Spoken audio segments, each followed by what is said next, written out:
sekalian saya muliakan, pada hari ini kita akan membahas mengenai sambut Ramadan penuh cinta. Pembahasan yang mudah-mudahan akan menjadi bekal yang bermanfaat untuk kita menghadapi bulan Ramadan kita ini insyaallah. Amin amin ya rabbal alamin. Dan untuk itu, sebelum pembahasannya kita mulai, kita akan awali dulu dengan membaca suratul Fatihah. Sembari kita minta kepada Allah Subhanahu wa taala, semoga Allah jadikan apa yang akan kita dengar menjadi ilmu yang bermanfaat bagi kita sekalian, menjadi ilmu yang tak hanya masuk dari telinga kanan kemudian keluar dari telinga kiri, akan tetapi menjadi ilmu yang disimak dengan kedua telinga kita, dimasukkan ke dalam hati kita, menjadi cahaya yang menerangi seluruh anggota tubuh kita, sehingga dengannya kita dapat menjalankan sesuai dengan apa yang Allah Subhanahu wa taala inginkan untuk kita lakukan. Al-Fatihah biniyatin nafa' wal intifa' wal mudzakarah wat tadhkir ibtigha' mardatih wa qurbih wa thawabih wa husnil khatimah ma'lut fil afiyah wa salahil akibah wa ila hadratin Nabi Muhammad sallallahu alaihi wa alihi wasallam. Al-Fatihah. Teman-teman saudara sekalian yang saya muliakan, beberapa hari menjelang, beberapa hari ke depan kita akan memasuki salah satu bulan di mana Allah Subhanahu wa taala menjadikan bulan tersebut sebagai musim panen bagi kita para hamba-hamba Allah Subhanahu wa taala. Bulan diskon ya bagi orang-orang yang selama ini tak mampu belanja banyak, tak mampu beribadah banyak. Pada bulan Ramadan ini merupakan bulan kita untuk mampu melakukan itu, sebab amal ibadah di bulan Ramadan ini adalah berlipat-lipat ganda di hadapan Allah Subhanahu wa taala, menjadi satu bulan yang penuh dengan kebaikan-kebaikan yang berlipat-lipat gandanya. 70 kali lipat, demikian kata Nabi Muhammad SAW. Itu masih yang aslinya, belum lagi dengan rahmat karunia Allah Subhanahu wa taala, Allah melipat-lipat gandakan lagi yang 70 itu hingga menjadi 700, bahkan 7.000. Teman-teman saudaraku sekalian yang saya muliakan, berlipat-lipat ganda yang luar biasa kelipatannya, bahkan terdapat di dalamnya satu malam yang beribadah pada malam tersebut, satu malam itu lebih baik daripada yang beribadah 1000 bulan. Bukan hanya 1000 kali lipat, akan tetapi 1000 bulan. Jadi 1000 dikali 30 lagi. Dan itu nyaris seumur hidup manusia, atau bahkan lebih dari seumur hidup manusia, sebab kalau dihitung menjadi 83 tahun lebih. Umur kita belum tentu sampai ke sana, akan tetapi beribadah satu hari di dalamnya itu menjadi berlipat ganda seperti kamu beribadah 83 tahun, teman-teman saudaraku sekalian. Luar biasa sekali karunia yang Allah Subhanahu wa taala bagikan di bulan Ramadan ini. Saya melihatnya seperti sebuah mall misalnya, atau pusat perbelanjaan yang harga barang-barangnya di situ itu mahal-mahal sekali. Di dalamnya banyak sekali kebutuhan-kebutuhan kita, banyak sekali apa-apa yang kita perlukan, dari pakaian misalnya, sandal, sepatu misalnya, kerudung misalnya, bahkan makanan misalnya, kendaraan misalnya gitu ya. Akan tetapi kita setiap kali lewat di situ, kita hanya sekedar gigit jari aja. Wah, mana mungkin saya bisa mendapatkan itu semuanya gitu. Akan tapi datang satu hari misalnya di mana pada hari tersebut itu barang-barang di situ diskon 1000 diskon, 1000 kali lipat. Misalnya begitu ya. Yang biasanya dijual dalam misalnya dalam uang Indonesia misalnya gitu ya, dalam 700.000 misalnya menjadi hanya 700 perak misalnya gitu ya, 700 rupiah gitu. Nah itu kan menjadi suatu hal yang pasti akan sangat kita kejar sekali, dalam artian misalnya yang biasa harganya $700 gitu ya, menjadi hanya $1 saja. Yang biasanya $1.000 menjadi hanya $1 saja gitu. Nah tentu kita orang-orang yang tidak mampu untuk membelinya pada waktu-waktu yang lain, tentu kita akan ngantri, kita akan rela mengantri di depan tempat tersebut, rela untuk berdiri lama menunggu pintu tersebut terbuka, dan akan berdiri juga untuk mengambil barang tersebut, dan akan berebutan untuk bisa mendapatkan barang-barang yang terdapat di sana. Demikian kiranya kurang lebihnya apa yang terjadi di bulan Ramadan bagi para hamba-hamba Allah Subhanahu wa taala. Teman-teman saudaraku sekalian yang saya muliakan, karena memang Ramadan ini untuk kita. Ramadan ini adalah tanda cinta Allah Subhanahu wa taala untuk kita. Kita, teman-teman suriku sekalian, yang pada hari-hari biasa begitu malas untuk beribadah, begitu perhitungan untuk beribadah pada Allah Subhanahu wa taala, kita bukan para wali-walinya Allah Subhanahu wa taala yang seperti misalnya Sayyidah Rabi'ah Al-Adawiyah setiap malamnya memiliki 1000 rakaat. Tentu saja kita putus asa dari melakukan hal yang seperti itu, gitu kan ya. Kita bukan seperti misalnya Al-Imam Al-Syafi'i alaihi ridwanullah yang membaca Al-Quran sehari hatam, begitu ya. Imam Asy-Syafi'i dikabarkan menghatamkan Al-Quran sehari sekali, dan di bulan Ramadan beliau menghatamkan 60 kali hataman Al-Quran. Jadi sebenarnya bulan Ramadan ini bukan untuk para aulia-aulianya Allah Subhanahu wa taala. Mereka di luar Ramadan pun telah mampu beribadah dengan ibadah-ibadah besar. Tetapi Ramadan ini adalah tanda cinta Allah Subhanahu wa taala untuk kita, para hamba-hamba Allah Subhanahu wa taala yang malas-malas ini. Dengan dilipat-lipat gandakannya amal ibadah pada bulan tersebut, diharapkan dengan cara itu para hamba-hamba Allah yang malas-malas macam kita ini akan menjadi hamba Allah yang pantas untuk sekurangnya berada di belakang mereka, para hamba-hamba tercinta di sisi Allah, para wali-wali Allah Subhanahu wa taala kelak di hari akhirat nanti. Maka teman-teman saudara sekalian saya muliakan, bulan Ramadan adalah bulan cinta Allah Subhanahu wa taala kepada kita. Mudah-mudahan kita bisa memaknainya dengan cara yang baik insyaallah. Amin ya rabbal alamin. Saudara sekalian saya muliakan, Allah ketika menceritakan bulan suci Ramadan, kata Allah Subhanahu wa taala, A'udzu billahi minasyaitonir rajim. Ya ayyuhalladzina amanu kutiba alaikumusiyam kama kutiba alal ladzina min qablikum la'allakum tattaqun. Ya ayyuhalladzina amanu. Yang pertama, Allah Subhanahu wa taala mengatakan bahwa wahai orang-orang yang beriman. Tidak semua perintah Allah Subhanahu wa taala Allah tujukan kepada orang-orang yang beriman. Banyak juga perintah-perintah Allah Subhanahu wa taala yang Allah tujukan kepada segenap manusia, ya ayyuhan nas. Gitu ya. Tapi untuk yang kali ini Allah Subhanahu wa taala mengatakan ya ayyuhalladzina amanu. Karena puasa ini memang telah naik tingkatannya. Tak semua manusia mampu mengerjakan puasa ini. Hanya orang-orang yang hatinya telah penuh dengan keimanan yang akan mampu melakukannya. Ya ayyuhalladzina amanu, wahai orang-orang yang beriman. Jadi yang tidak beriman tidak hai ya, tidak disapa oleh Allah Subhanahu wa taala dengan sapaan ini gitu. Karena memang perintah ini hanya ditujukan oleh Allah Subhanahu wa taala kepada kita, orang-orang yang telah beriman kepada Allah, meyakini adanya hari akhir dan beriman kepada baginda Nabi besar Muhammad sallallahu alaihi wasallam. Ya ayyuhalladzina amanu kutiba alaikumusiyam kama kutiba 'alal ladzina min qablikum la'allakum tattaqun. Kata Allah, wahai orang-orang yang beriman, kutiba 'alaikumusiyam, telah diwajibkan atas kalian berpuasa. Diwajibkan, dituliskan, ditetapkan atas kalian berpuasa. Kama kutiba 'alal ladzina min qablikum, sebagaimana telah diwajibkan kepada umat sebelum kalian untuk berpuasa juga gitu. Dari sini kita juga tahu bahwasanya ibadah puasa ini adalah ibadah lama, syariah qadimah. Salah satu dari jenis syariat yang dari masa-masa dulu gitu. Bahkan dalam sebuah hadis dikatakan bahwa tidak ada satu nabi melainkan semuanya ada kewajiban untuk berpuasa. Meskipun tentu saja puasanya bisa berbeda-beda setiap zaman, setiap situasi, setiap syariat, itu bisa berbeda-beda sesuai dengan zamannya masing-masing. Nah, zaman Nabi Muhammad alaihissalam syariatnya sesuai hingga zaman akhir. Puasa selama 1 bulan, selama bulan Ramadan, ini adalah merupakan ibadah yang standar, yang diharapkan tidak akan berbahaya bagi badan manusia, dan bahkan malah justru akan sangat berguna bagi badan manusia, sebagaimana disampaikan Nabi Muhammad SAW, sumu tasihhu, berpuasalah kalian, maka kalian akan menjadi sehat.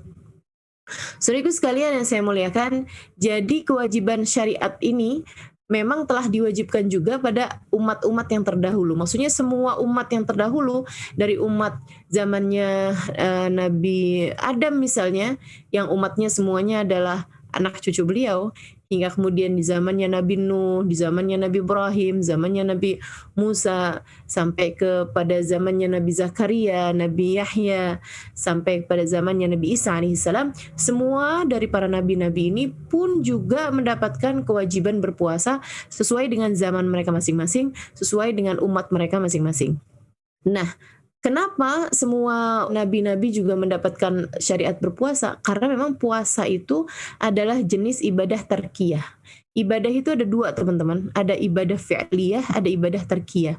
Ibadah fi'liyah adalah ibadah yang kelihatan gerakannya atau yang kelihatan bacaannya gitu. Ada sesuatunya yang kelihatan gitu. Jadi kalau di foto tuh kelihatan gitu dia lagi ngapain. Misalnya kayak foto orang sholat. Nah, kita udah bisa bayangin gitu kan. Kemudian foto orang sedekah. Kita juga bisa bayangin seperti apa fotonya, gambarnya gitu kan. Kemudian misalnya gambar orang sedang membaca Al-Quran. Nah, kita juga kelihatan gitu kan. Atau suara orang sedang membaca Al-Quran. Nah, itu terlihat. Apalagi foto orang sedang berhaji gitu kan ya. Nah, itu tentu saja kelihatan gitu. Ada ibadah itu yang memang terlihat secara gambarannya, secara jelas gitu. Nah, puasa itu bukan jenis ibadah yang fi'liyah semacam itu. Dia adalah jenis ibadah tarkiyah. Jenis ibadah tarkiyah. Karenanya, nah tuh saya dengar ceritanya, ada seorang guru meminta anak-anak murid kelas dasar ya untuk menyerahkan gambar dia sedang beribadah gitu. Semuanya kemudian menyerahkan gambar-gambar yang jelas gitu. Ada yang lagi sholat, ada yang lagi baca Quran, ada yang sedang bersedekah gitu kan. Kemudian ada seorang menyerahkan gambarnya dia sedang tidur. Gurunya bilang, ini nggak sedang ibadah nih. Dia bilang, Bu, saya lagi tidurnya itu lagi puasa gitu ya. Nah, itu jadi kelihatan kan bahwa memang ibadah puasa itu tidak terlihat. Ketika kita sedang bersama-sama juga nggak kelihatan yang mana yang sedang berpuasa gitu. Karenanya ibadah puasa ini juga merupakan salah satu ibadah yang paling disukai Allah Subhanahu wa taala karena lebih mudah ikhlasnya. Karena nggak kelihatan, makanya dia lebih mudah ikhlasnya, teman-teman sedikit sekalian. Sementara ibadah yang lain kan karena terlihat sehingga lebih mudah membuat orang riya, lebih mudah membuat orang pamer gitu ya. Apalagi ibadah haji yang ketika pulang jadi ada gelar haji di depan namanya gitu kan. Ada gelar hajah di depan namanya sehingga jadi lebih memungkinkan orang untuk pamer dengan ibadahnya tersebut gitu. Meskipun menurut saya penggunaan gelar haji atau hajah bagi orang yang sudah haji itu tidak tepat ya. Sebab gelar al-hajj itu artinya adalah orang yang sedang mengerjakan ibadah haji. Kalau dia udah pulang kan dia udah nggak haji lagi gitu. Sama aja kayak orang lagi sholat, itu al-musolli gitu kan, orang yang sedang sholat. Udah dia selesai sholat kan udah nggak lagi disebut al-musolli gitu. Maka teman-teman saudaraku sekalian, kembali kepada apa yang tadi saya sampaikan bahwa ibadah-ibadah yang lain itu masih memungkinkan untuk adanya pamer atau riya atau sum'ah ya. Perbedaan riya dengan sum'ah, riya itu ingin dilihat orang, kalau sum'ah ingin didengar orang. Nah, sementara ibadah puasa ini lebih aman dari dilihat orang ataupun didengar orang karena memang sebenarnya tidak terlihat dan tidak terdengar, nggak ada suaranya ya, kecuali kalau perutnya sedang sangat lapar sehingga menimbulkan suara ya. Tapi selain daripada itu saya rasa nggak juga gitu. Juga tidak ada baunya ya, kecuali mungkin bau mulutnya ya yang disebabkan karena adanya puasa tersebut, yang saya rasa juga kalau kita pandai menjaga kesehatan mulut juga tidak akan tercium aroma yang tidak sedap dari mulut kita. Jadi lebih aman dari hal ini untuk terjadinya ketidakikhlasan dalam puasa. Karenanya menjadi satu amal ibadah yang disukai oleh Allah Subhanahu wa taala sebagaimana yang disebutkan Allah dalam salah satu hadis qudsinya. Kullu amal ibni Adam lahu illa shaum fa innahu li wa ana ajzibih. Kata Nabi Muhammad alaihi wasallam melansir atau menyebutkan tentang firman Allah Subhanahu wa taala.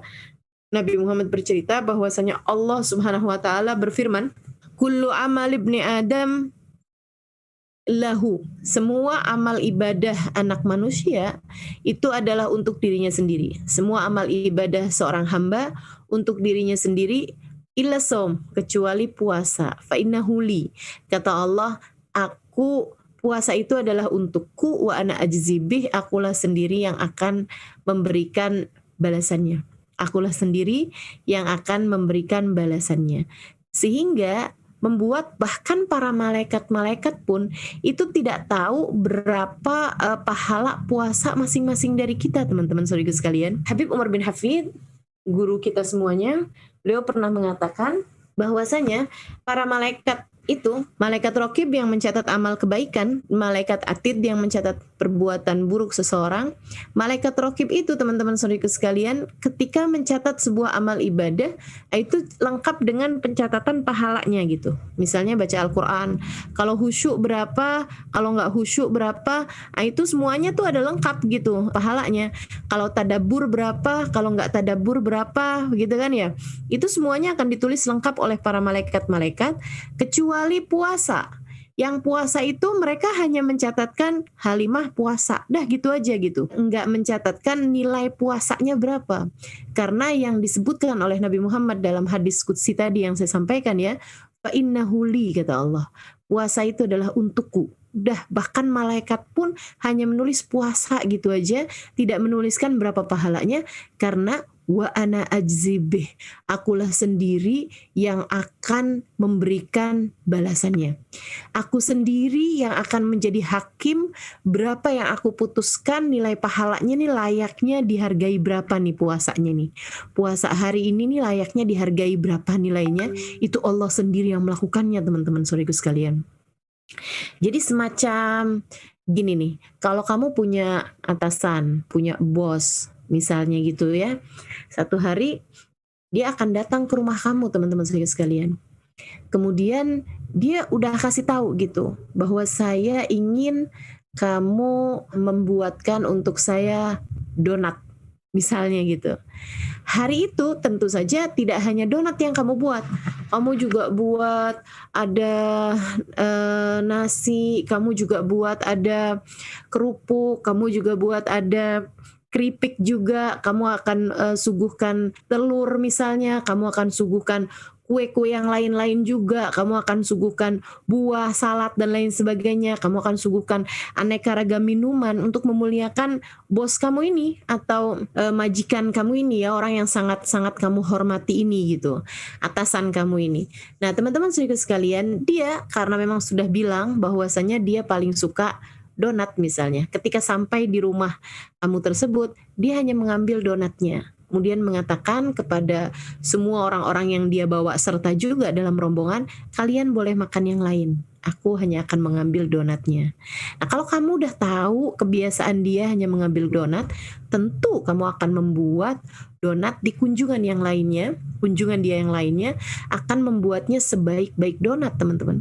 Kamu mungkin akan berbuat apapun untuk bisa membuat satu donat yang paling enak gitu kan, yang paling menyenangkan yang bisa kamu buat gitu, yang paling lezat lah, seperti itu.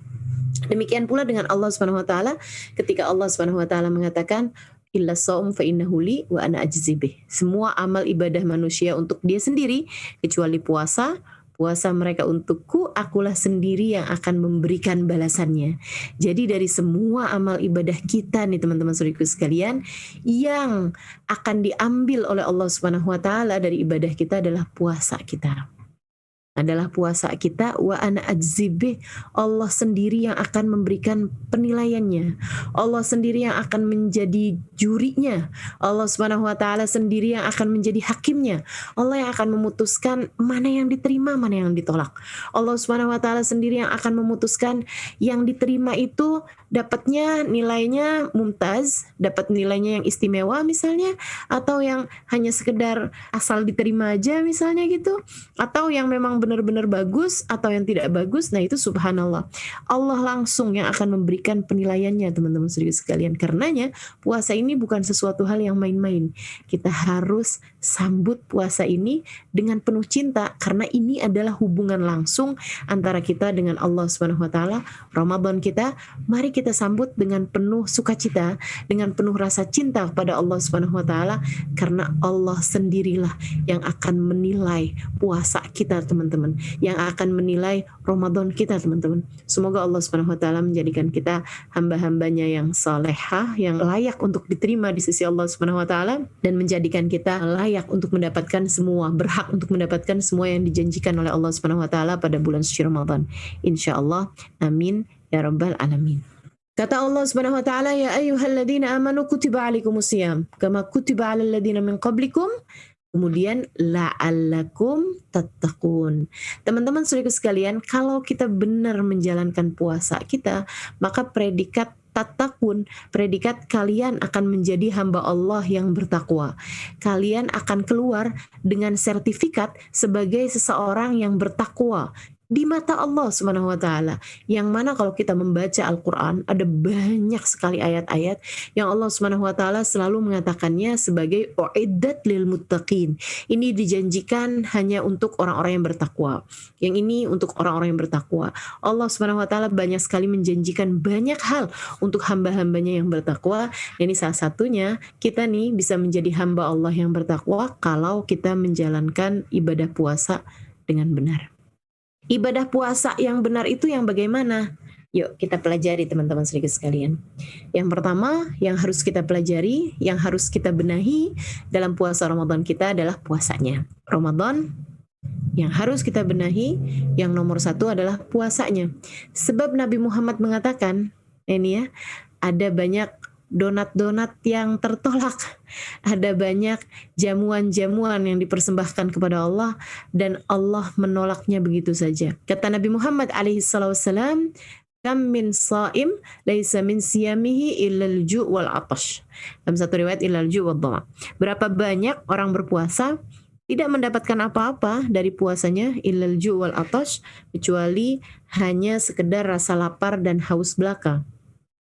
Dia tidak mendapatkan apapun dari puasanya, melainkan rasa lapar dan haus saja. Jadi seperti membuka pepesan kosong lah gitu. Ya, disuguhkan makanannya ternyata sangat nggak enak gitu. Disuguhi sesuatu, akan tapi sesuatunya ini sangat tidak bermutu, sehingga kemudian dilepeh, sehingga kemudian dilempar, kemudian dibuang. Seperti itu teman-teman saudara sekalian. Yang salah bukan Allah yang tidak menerimanya, akan tetapi karena memang puasanya yang tidak layak diterima. Seperti apa puasa yang tidak layak diterima? Nabi Muhammad alaihissalam menyebutkannya dalam salah satu hadis yang lain. Kata Nabi Muhammad alaihissalam, khamsun yuftirna sha'im. Khamsun yuftirna sha'im, ada 5 perkara yang membuat batal habis pahala puasa seseorang. Ada 5 perkara yang membuat batal habis pahala puasa seseorang.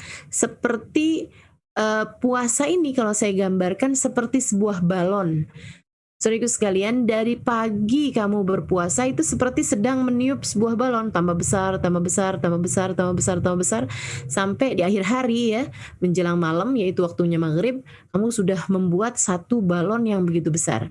Akan tetapi hati-hati, sama halnya dengan balon, begitu mudah sekali ia menjadi pecah begitu saja, hanya karena satu tusuk jarum ke balon tersebut sudah menjadikan balonnya sudah tidak lagi tersisa apa-apa, udah nggak ada apa-apanya lagi gitu. Nah, Nabi Muhammad menyebutkan 5 jarum-jarum ini yang bisa membuat pahala-pahala puasamu menjadi habis tak tersisa. Bukan menjadi sedikit teman-teman, tapi habis tak tersisa.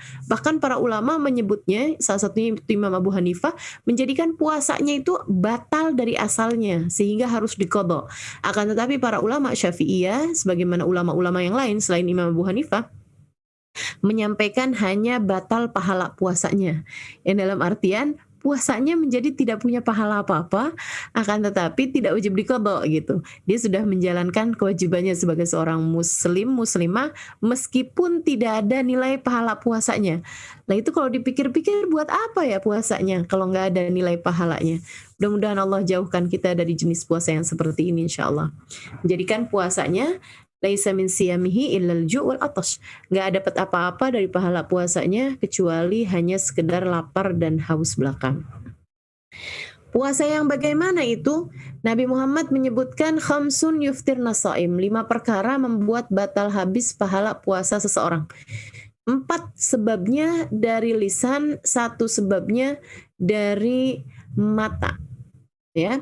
4 hal ini dari lisan, dari dosanya lisan atau dari dosanya mulut kita ya, sementara yang satu lagi yaitu dari dosanya mata atau penglihatan seseorang. Yang dari lisan, ini katanya Nabi Muhammad SAW, al-kadhib wal ghibah wal namimah wal yaminul fajirah. Dan yang dari mata adalah an-nadhar bisyahwah. Yang dari mulut atau yang dari lisan ada 4 hal. Yang pertama adalah bohong. Kamu kalau puasa, kemudian di dalamnya dari sejak sahur, pagi, subuh, sampai ke maghrib, ada kebohongan yang kamu sampaikan, ada kebohongan yang kamu ucapkan, maka menjadikan pahala puasamu itu habis tak tersisa, teman-teman. Habis tak tersisa. Subhanallah, luar biasa sekali ya. Ini ya, habis tak tersisa dengan adanya kebohongan yang kamu sampaikan. Karenanya banyak di antara para ulama-ulama, di antara para orang-orang soleh, itu yang ketika datang bulan suci Ramadan, mereka memilih untuk tidak banyak bertemu dengan manusia. Mereka memilih untuk tidak banyak berjumpa dengan orang. Lebih baik khalwat aja dah gitu kan. Lebih baik berdiam diri saja, tidak usah jumpa sama banyak orang gitu. I'tikaf aja di masjid. Apakah itu juga bagus untuk kita lakukan ya zaman sekarang? Bagus juga, tapi jangan lupa bahwasanya selain daripada kamu tidak berjumpa orang-orang dalam dunia nyatamu, kamu juga tidak usah berjumpa orang-orang juga dalam dunia mayamu gitu kan. Enggak ngobrol sama orang sih, tapi dia baca Instagram, kemudian menyebarkan broadcast yang isinya berita yang hoax misalnya gitu, kabar-kabar burung yang dia sebarkan kemana-mana, bahkan fitnahan-fitnahan gitu ya, dalam urusan-urusan politik misalnya, atau bahkan kabar-kabar artis yang disebarkan gitu ya, padahal kabarnya tidak benar adanya gitu kan. Itu semuanya bisa membuat batal habis pahala puasamu, teman-teman. Sayang sekali gitu. Pahala puasa kita yang begitu indahnya, sehingga seharusnya menjadi sesuatu yang layak diterima, layak dipersembahkan kehadirat Allah Subhanahu wa taala. Jangan kamu hapuskan dengan hanya sekedar kebohongan-bohongan yang kamu ucapkan atau kamu tuliskan ya, dari lewat jari-jarimu itu, jempol-jempol yang berbohong nih ya di dunia maya gitu, atau di media-media sosial kita. Baik, itu satu. Kemudian yang kedua, teman-teman saudaraku sekalian, oh ya, masalah kebohongan ini bahkan kepada orang-orang terdekat kita ya, yang harus kita hindari, yang harus kita hati-hati adalah jangan sampai di bulan suci Ramadan kamu berbohong, terutamanya kepada orang-orang yang ada di sekitar kamu. Suamimu, anak-anakmu, orang tuamu, saudara-saudarimu, siapapun lah yang ada di sekitarmu. Betul-betul pikirkan semua perkataan yang kamu akan ucapkan pada hari-hari ini sebagai pelatihan untuk datangnya bulan suci Ramadan. Kamu sudah dalam keadaan bersiap untuk menjaga lisan lebih pandai daripada di waktu-waktu yang lalu. Karena memang lisanmu ini sangat berbahaya nih di bulan suci Ramadan, yang akan menjadikan puasamu mudah untuk menjadi puasa yang tertolak di sisi Allah Subhanahu wa taala. Teman-teman saudaraku sekalian, dan bukan artinya begini, kalau misalnya gitu ya, suamimu tanya gitu, "Kamu ada lihat nggak uang yang saya taruh di saku baju saya gitu? Kamu ada lihat nggak?" Nah, itu uangnya padahal udah kamu ambil gitu kan. Kamu jangan kemudian bilang, "Boleh saya jawab nanti habis taraweh?" Misalnya gitu ya, untuk menghindari mau bohong nih, tapi kalau lagi puasa bohongnya jadi membatalkan puasa gitu. Ya udah deh, saya jawabnya nanti aja habis taraweh misalnya gitu. Nah, itu sama-sama aja teman-teman. Berbohong dan niat berbohong, nah itu merupakan perbuatan yang juga sudah diharamkan oleh Allah Subhanahu wa taala. Baik, saudaraku sekalian yang saya muliakan, yang berikutnya dari hal-hal yang dapat membatalkan pahalanya puasa, yaitu selain daripada al-kadhib atau bohong, itu juga al-ghibah, membicarakan aib orang lain. Nah, ini yang banyak juga terjadi di antara kita ini ya. Ghibah itu sudah merupakan kayak cemilannya orang-orang gitu, kayak makanan, kayak snack gitu buat sebagian orang. Rasanya kalau nggak ghibah kayak belum makan snack gitu, rasanya kayak ada yang kurang gitu. Nah, itu juga yang harus kita latih nih dalam hari-hari ini, lisan kita nggak menjadi lisan yang mudah berghibah, baik secara langsung ataupun ghibah di media sosial kita ya, atau berghibah di misalnya di grup-grup WhatsApp dan lain sebagainya gitu. Karena ternyata ghibah ini ada sesuatu hal yang dapat membatalkan habis pahala puasa kita.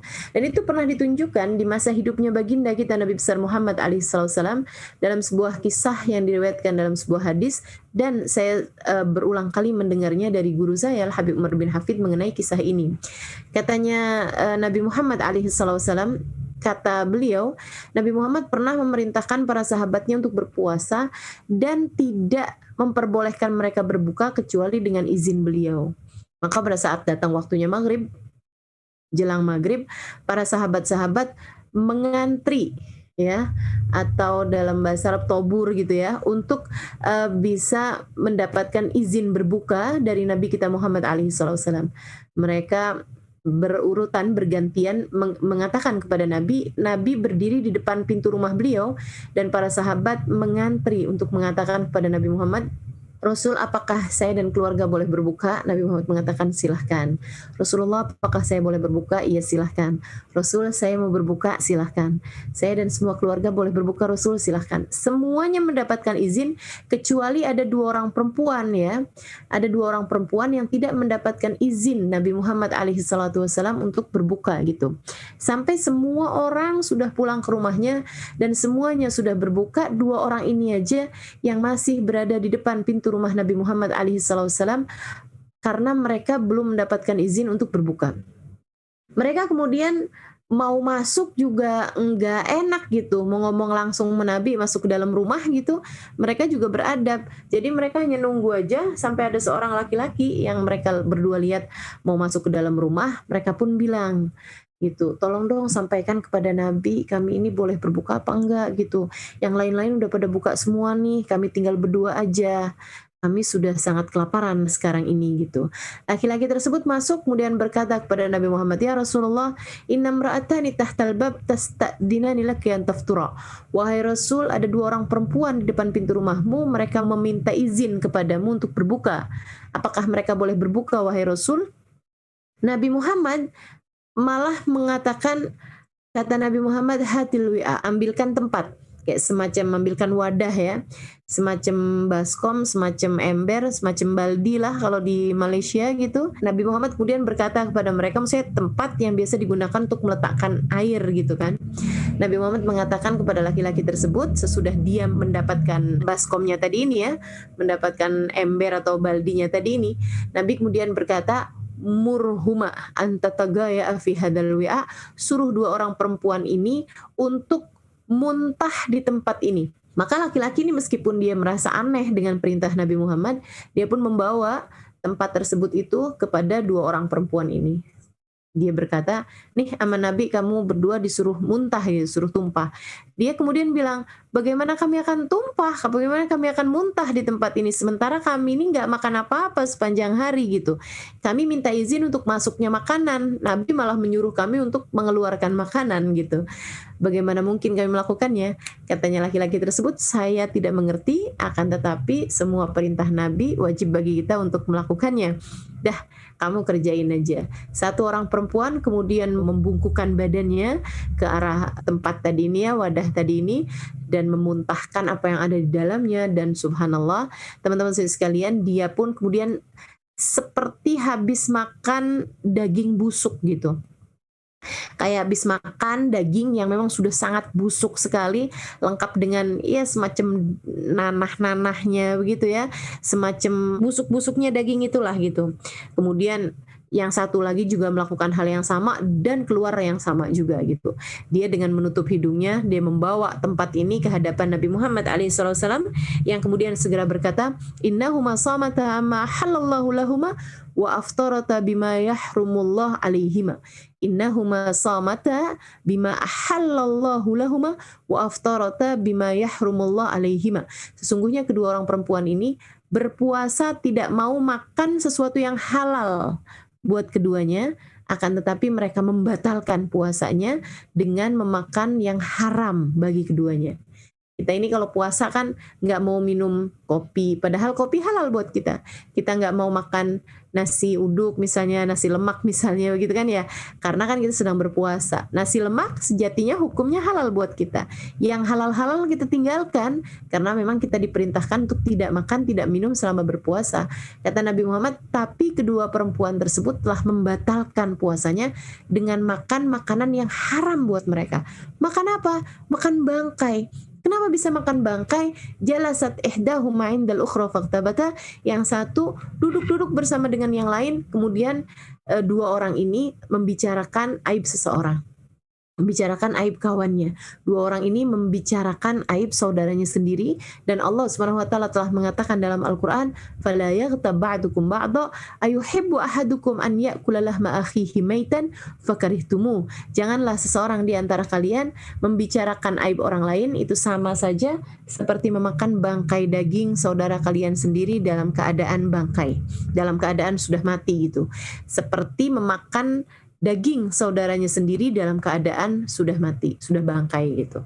Nah, teman-teman saudaraku sekalian yang saya muliakan, memakan bangkai daging saudaranya sendiri. Nah, itu kan makan manusia itu seger aja nggak boleh gitu. Apalagi jadi bangkai gitu kan ya. Tentu saja ini adalah suatu hal yang sangat-sangat diharamkan. Jadi Nabi Muhammad menyebutkan jenis-jenis kanibalisme nih ya, di mana orang yang membicarakan aib orang lain sedang melakukan salah satu bentuk dari kanibalisme kecil gitu, dari memakan bangkai saudaranya sendiri. Naudzubillah min dzalik. Mudah-mudahan Allah Subhanahu wa taala menjadikan kita selamat dari bahayanya ghibah dan kita bisa menghindarinya selama bulan suci Ramadan insyaallah. Mudah-mudahan Allah jaga kita, Allah menangkan kita menghadapi hawa nafsu dan hawa nafsu kita selama bulan suci Ramadan dengan cara kita tidak melakukan apa yang diharamkan oleh Allah Subhanahu wa taala, terutamanya yang dapat membatalkan pahala puasa kita. Amin ya rabbal alamin. Dan ghibah ini teman-teman sekalian adalah dzikra akhakal muslim bima yakrah lau sami'ah. Menyebutkan sesuatu hal tentang orang lain, tentang saudara kita sama muslim ya. Sesuatunya tersebut itu kalau dia dengar dia nggak suka gitu. Kalau dia dengar dia nggak suka. Termasuk membicarakan anaknya yang masih kecil, termasuk membicarakan karyanya, misalnya gitu ya. Ustazah Halimah nih bikin buku apaan sih, nggak bermutu, sampah, misalnya begitu ya. Nah, kalau kamu lakukan itu di bulan Ramadan gitu, saya kalau saja mendengar ucapanmu tersebut, saya tentu tidak akan suka gitu ya. Karenanya, membicarakan seseorang itu tidak hanya membicarakan fisiknya aja gitu, bahkan membicarakan karyanya, membicarakan anaknya, membicarakan suaminya misalnya gitu ya, ataupun membicarakan sesuatu hal yang terkait sama orang tersebut walaupun benar. Nah, itu termasuknya adalah bagian dari ghibah. Misalnya membicarakan masakan orang tersebut gitu ya. Ya kalau orangnya dengar dia akan tersinggung gitu. Dia tidak akan suka. Nah, itu juga adalah merupakan salah satu bentuk ghibah gitu ya. Yang mudah-mudahan Allah Subhanahu wa taala menghindarkan kita darinya insyaallah. Amin ya rabbal alamin. Bukan artinya kalau ada seseorang mengajakmu berghibah di waktu siang, kamu kemudian bilang, "Tar aja ya, sepulang kita taraweh gimana nih?" Ah, itu juga sama aja. Ghibah, niat berghibah begitu ya. Kita pending sampai dengan habis buka puasa. Sama-sama aja teman-teman sekalian, suatu hal yang selayaknya kita hindari. Kemudian yang ketiganya, kata Nabi Muhammad SAW, salah satu yang membatalkan pahalanya puasa adalah namimah. Namimah itu apa? Memindahkan omongan atau menyebutkan sesuatu hal yang tidak baik kepada seseorang atau memindahkan omongan seseorang kepada orang lainnya lagi untuk membuat mereka saling benci. Dan ini yang banyak terjadi di kalangan rumah tangga ya. Misalnya kayak seorang istri yang menjelek-jelekan suaminya di hadapan ibu mertuanya, misalnya gitu kan. Dia tuh anak mamah tuh sukaannya begini untuk membuat mamahnya tersebut jadi kayak gimana gitu sama anaknya dia sendiri gitu kan. Atau misalnya kamu menyebutkan tentang suamimu di hadapan ibumu atau orang tuamu yang membuat orang tua kamu juga jadi nggak suka sama dia gitu. Itu jauh lebih berbahaya lagi ya. Sampai-sampai saya pernah dengar bahwa kalau kamu ada masalah sama suamimu, lebih baik tuh jangan ceritakan kepada keluargamu, terutama jangan ceritakan kepada orang tuamu. Ini lepas dari bukan hanya Ramadan ya, apalagi kalau itu kamu lakukan di bulan Ramadan gitu. Tapi bahkan di luar bulan Ramadan sekalipun, gitu, seharusnya kita menjaga teman-teman, jangan sampai orang tua kita atau orang-orang yang kita sayangi mengetahui aibnya suami kita. Kadang-kadang istri tersebut sudah baikan hubungannya sama suaminya, tapi keluarganya masih belum, ibu bapaknya masih masih sakit hati gitu, anaknya dibegitukan atau saudara-saudaranya masih sakit hati gitu kan, karena adiknya atau kakaknya dibegitukan oleh suaminya gitu misalnya, padahal dia sama suaminya udah baik-baikan gitu. Itu juga yang harus kita hindari dalam kehidupan kita, sebab bagaimanapun kita harus tahu bahwa kita hidup di dunia ini bukan hanya untuk dunia kan gitu.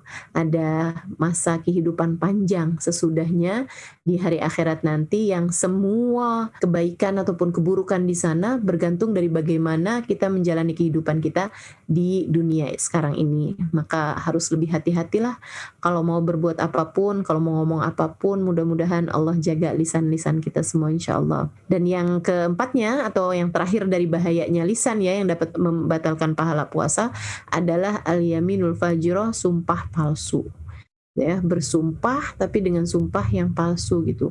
Wallahi billahi gitu kan, padahal dia tidak melakukannya, atau wallahi billahi saya tidak melakukan itu padahal dia melakukannya gitu. Nah, ini sumpah palsu yang seperti ini, atau menjanji-janjikan gitu ya.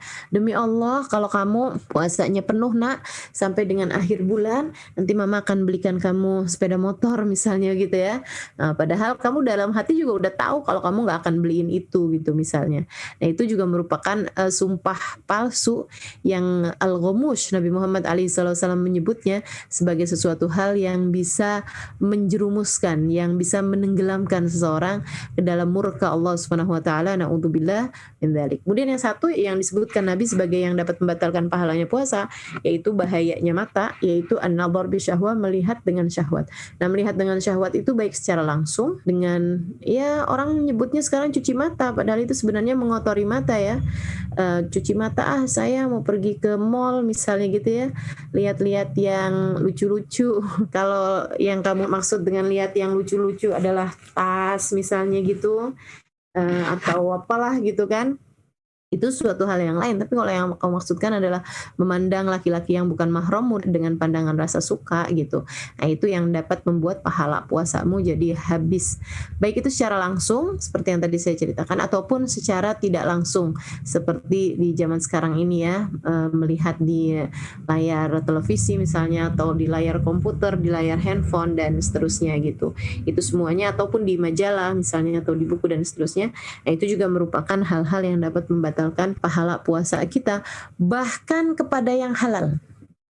Bahkan kepada yang halal, memandang dengan syahwat bahkan kepada yang halal. Siapa yang halal dipandang dengan syahwat? Yaitu suami terhadap istrinya atau istri terhadap suaminya. Halal boleh dilakukan, tapi di bulan Ramadan tidak diperkenankan. Jangan memandang kepada yang halal sekalipun dengan pandangan syahwat gitu. Hindarkan hal yang seperti itu untuk menjadikan puasa kita betul-betul menjadi puasa yang layak, menjadi hubungan antara kita dengan Allah Subhanahu wa taala. Karena memang juga saya semacam kurang setuju ya dengan maraknya orang-orang yang nikah jelang-jelang puasa gitu.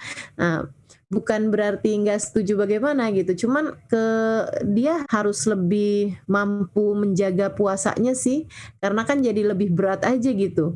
Awal-awal puasa kan biasanya tegangannya itu lebih tinggi gitu ya, atau kalau ibarat listrik itu tekanan listriknya itu kan lebih tinggi tuh, voltasenya gitu ya, lebih tinggi dibandingkan dengan yang sudah menikah cukup lama gitu.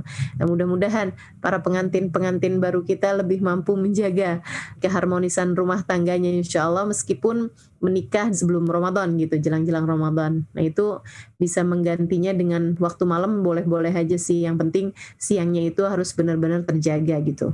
Teman-teman sedikit sekalian yang saya muliakan, nah, kalau puasa kita sudah tepat seperti apa yang tadi telah disampaikan ya, aman dari ghibah, aman dari namimah, aman dari nadhar bisyahwah, aman dari bohong, aman dari sumpah yang palsu gitu, sumpah yang tidak benar ya. Maka kita perlu juga menjadikan puasa Ramadan kita itu sebagai amalan yang bisa membawa kita kepada ridha Allah Subhanahu wa taala dengan ibadah malamnya. Kita jaga tarawih kita, jangan tinggalkan tarawih teman-teman, karena selalu saja pahala puasa dan juga karunia-karunia lain yang Allah Subhanahu wa taala bagi-bagikan pada bulan Ramadan, dari rahmatnya, dari ampunannya, dari itqun minan nar, pembebasan dari api neraka, dari bergugurannya dosa-dosa, dari ijabah doa, dari karunia-karunia beragam yang Allah Subhanahu wa taala janjikan, kenaikan kelasmu di surga Allah Subhanahu wa taala, dan kenaikan nilaimu di mata Allah, kenaikan hubunganmu dengan Allah Subhanahu wa taala. Semuanya itu dijanjikan selalu saja antara siam dan qiyam. Antara puasanya juga mesti bagus, sama qiyamnya juga mesti ada gitu. Jadi jangan tinggalkan tarawih. 20 rakaat untuk tarawihnya, dan sekurangnya 3 rakaat untuk witirnya. Nah, witirnya sendiri itu paling banyaknya adalah 11 rakaat. Teman-teman sedikit sekalian yang saya muliakan, mudah-mudahan Allah Subhanahu wa taala beri taufik kita untuk bisa menjalankan apa yang dijanjikan oleh Allah Subhanahu wa taala ini ya. Tarawih, kalau saya ditanya gitu, Ustazah bagaimana dengan tarawih yang 8 rakaat gitu? Saya akan menjawab seperti apa yang dijawab oleh Sayyidil Habib Umar bin Hafid, guru saya. Habib Umar ketika ditanya, "Bib, orang kalau tarawihnya 8 rakaat sah atau tidak?" gitu. Habib Umar bilang, "Sah, tapi dia kurang 12." Sah, tapi dia kurang 12 gitu. Jadi ya saya juga jawab dengan yang sama juga. Kalau ada orang nanya sama saya, Ustazah, tarawih 8 rakaat sah apa enggak? Sah-sah aja sih, boleh-boleh aja silahkan. Tapi ya kalau bisa ditambahin 12 lagi gitu, biar maksimal menjadi 20 rakaat. Karena memang sejatinya tarawih itu sudah sah bahkan dari 2, tapi 4 lebih bagus. 6 lebih bagus lagi, 8 lebih bagus lagi, 10 lebih bagus lagi, 12 lebih bagus lagi, dan seterusnya sampai dengan 20 adalah bilangan terbaiknya. Teman-teman sedikit sekalian, dan apa yang kita lakukan dari sholat taraweh 20 rakaat dengan ya sekitar 1 jam ya, dengan witirnya sekali 3 rakaat itu biasanya kan 1 jam saya rasa udah selesai gitu, atau paling lama ya 1,5 jam mungkin seperti itu ya. Kalau di negara-negara kita ini kan kita jalaninya seperti itu menurut saya adalah ibadah yang sangat-sangat standar. Saya nggak pernah dapetin satu cerita di mana ambulan didatangkan untuk membawa orang yang selesai taraweh karena dia benar-benar terkuras energinya atau sampai dengan sakit gitu ya, karena dia kebanyakan taraweh gitu. Jadi saya rasa itu adalah merupakan ibadah yang standar saja, yang sebaiknya jangan dikurang-kurangin lagi lah dari itu gitu. Jangan juga terlalu cepat ya tarawehnya, nikmati sebagai satu ibadahmu yang memang kamu persembahkan hari-harimu itu di bulan Ramadan untuk Allah Subhanahu wa taala insyaallah. Kemudian selain daripada itu juga memperbanyak membaca Al-Qur'an, kemudian memperbanyak bersedekah. Dan afdolnya sedekah pada waktu bulan Ramadan itu adalah dengan memberikan bukaan puasa, tentu saja bagi yang berpuasa ya, memberikan bukaan puasa bagi orang-orang yang tidak mampu untuk berbuka puasa gitu, atau bahkan mengundang buka puasa kepada orang-orang lain, memberikan bukaan puasa ya kepada orang-orang lain gitu. Nah, teman-teman sedikit sekalian, memberikan jamuan buka puasa kepada orang lain.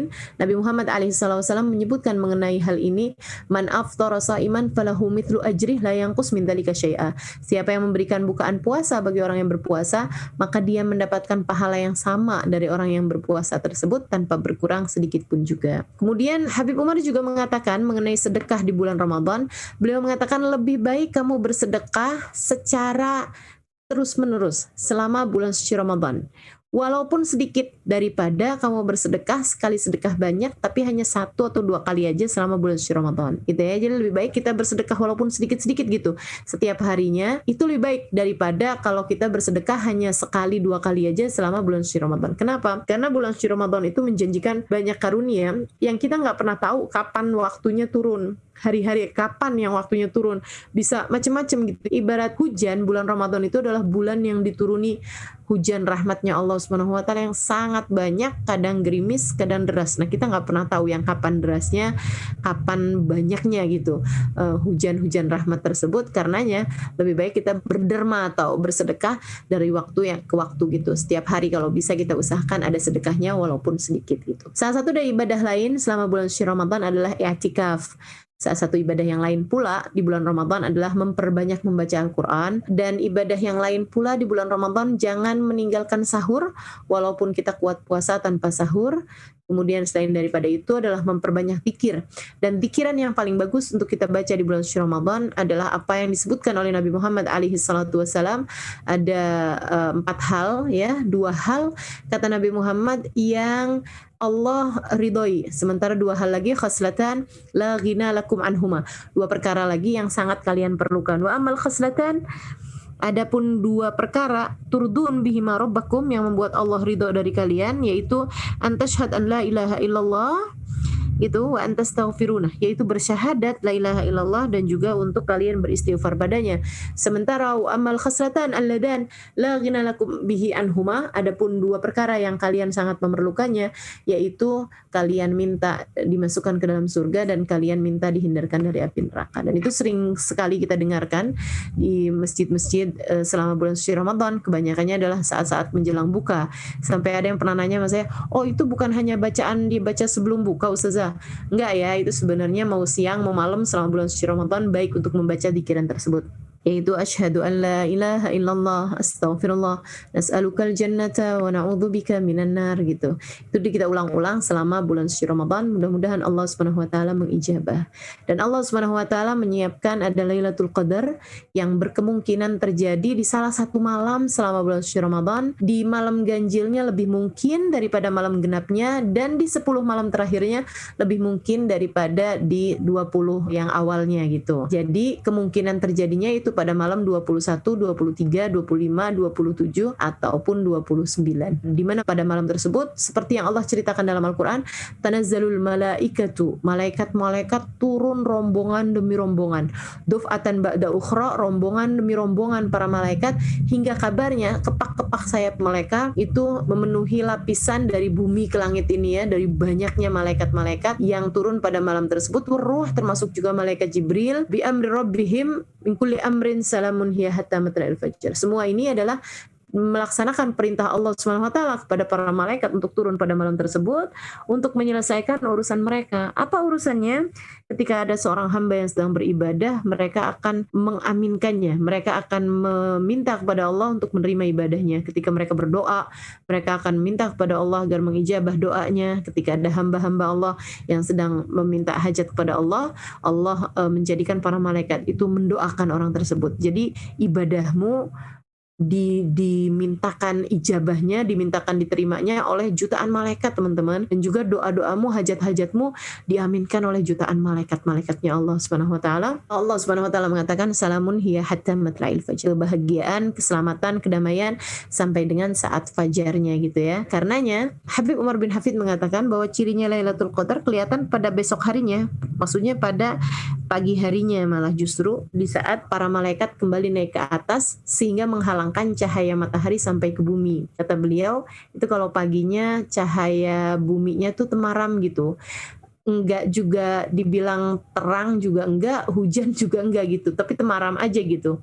Temaram. Kenapa temaram? Karena kehalangan sama kepak-kepak sayap malaikat. Jadi cahaya matahari itu terhalang sama kepak-kepak sayap malaikat yang masih bergantian naik ke atas langit sesudah mereka semalaman menemani hamba-hamba Allah Subhanahu wa taala yang beribadah pada malam tersebut. Mudah-mudahan kita semua berhak mendapatkannya insyaallah. Mudah-mudahan kita semua meraih apa yang dijanjikan pada Lailatul Qadar ataupun malam-malam yang lainnya ya, di mana Lailatul Qadar itu kan khairun min alfi syahr, lebih baik daripada 1000 bulan seperti yang saya sampaikan di awal tadi. Mari kita sambut Ramadan kita dengan penuh cinta, dan mudah-mudahan Allah Subhanahu wa taala mengaruniakan semua karunia yang Allah Subhanahu wa taala janjikan, dan semoga kita bisa mengamalkan.